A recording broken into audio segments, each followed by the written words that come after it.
Buenos días, el día de hoy vamos a hablar de los requisitos de deducibilidad por erogaciones realizadas en contratos de importación de tecnología. Lo primero que tenemos que precisar o tener en cuenta es que siempre que yo vaya a hablar de un pago al exterior por un contrato de importación de tecnología, debo verificar que ese servicio o ese contrato que yo esté celebrando sea o de origen a una renta gravada en Colombia, ¿listo? Una vez identifique y determine que es un ingreso que es considerado de renta de fuente nacional, la consecuencia va a ser que ese ingreso está gravado en Colombia y deberé cumplir todos los requisitos formales para la procedencia de costos y gastos. Ahora, cuando hablamos puntualmente de contratos de importación de tecnología, tenemos que tener en cuenta dos artículos. El primer artículo es el artículo 122 del Estatuto Tributario, que nos dice que las erogaciones por pagos al exterior no pueden exceder del 15% de la renta líquida del contribuyente antes de costos y gastos, salvo que yo practique la respectiva retención en la fuente.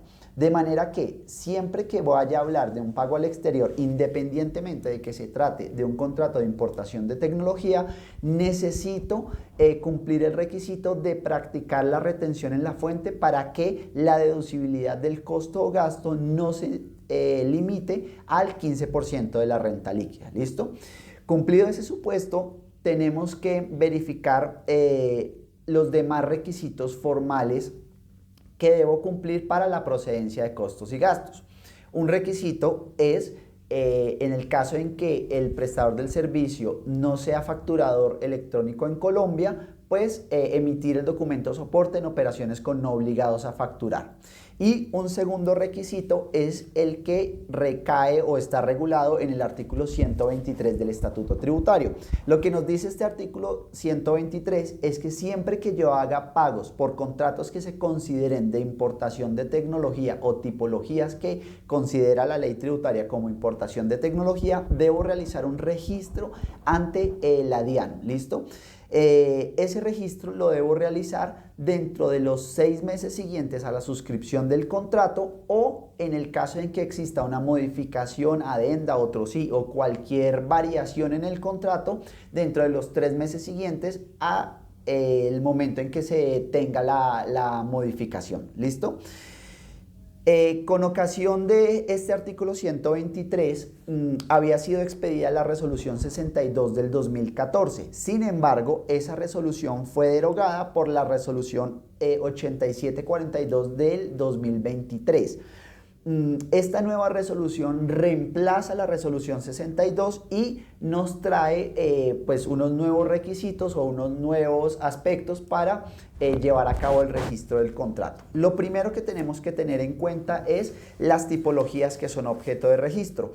El artículo 2 de esta resolución nos establece que son 7 tipologías. La primera son los contratos de importación de tecnología, la segunda son el licenciamiento de marcas, tercera el licenciamiento de patentes, cuarta contratos de asistencia técnica, quinta servicios técnicos, sexta contratos de ingeniería básica y el numeral séptimo nos dice que son los demás contratos tecnológicos. Tengan en cuenta que siempre que hablemos de una licencia de software, el mismo artículo 2 en su parágrafo nos dice que estas no son objeto de registro. De manera que, por ejemplo, si yo adquiero Office o adquiero cualquier programa de computador o cualquier aplicación que implique una licencia de software, no deberé registrar esta licencia ante la DIAN. ¿Listo? Deben tener en cuenta que existen también unos requisitos específicos para llevar a cabo el registro del contrato.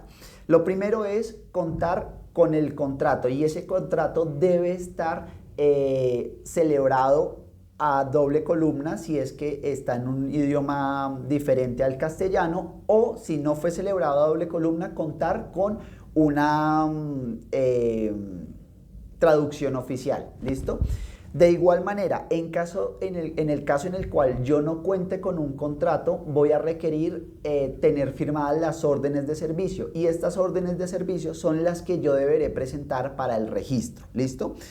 Cuando hablamos de contratos de licencia de marcas o de patentes, necesitaré que que la autoridad competente en el país de origen o donde se encuentra registrada la marca o la patente me expida una certificación en la cual conste que la persona que me está licenciando la marca o la patente es la titular de la marca o la patente. Este documento debe venir también traducido y deberá ser aportado en el momento en que yo realice la solicitud de registro ante la DIAN.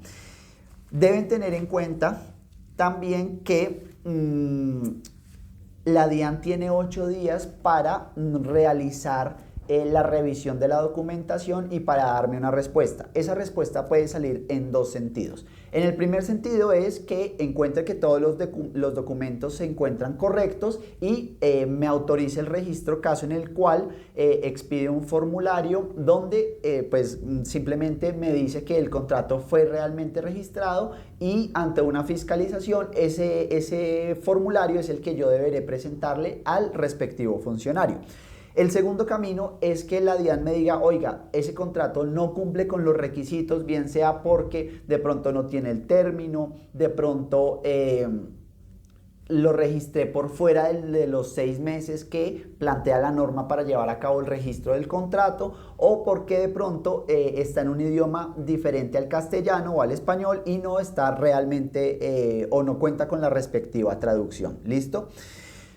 Una de las variaciones de la resolución 8742 es que anteriormente se exigía que para presentar el respectivo registro o solicitud de registro ante la DIAN, el contrato que pretendía ser registrado tenía que estar vigente.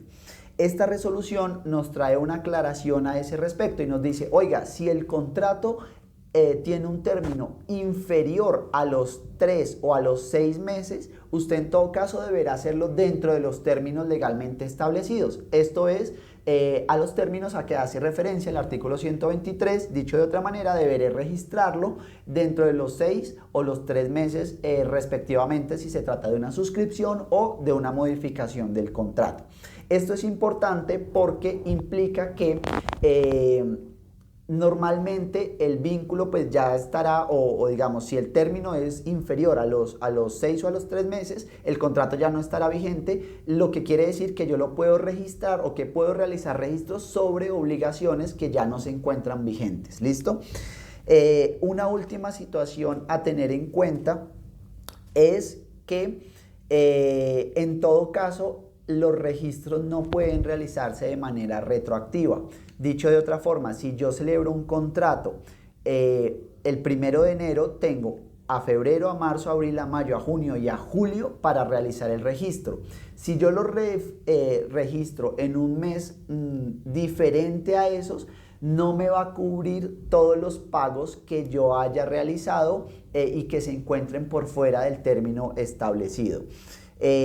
Tengan en cuenta que esta solicitud se realiza por medio de la página web de la DIAN, así que todos los documentos que se tienen deben estar digitalizados y tenemos un espacio para cargar documentos muy pequeño, de manera que cuando se digitalicen los documentos es necesario que se utilicen en lo posible unas resoluciones pues bajas para que la documentación pueda ser cargada de forma exitosa.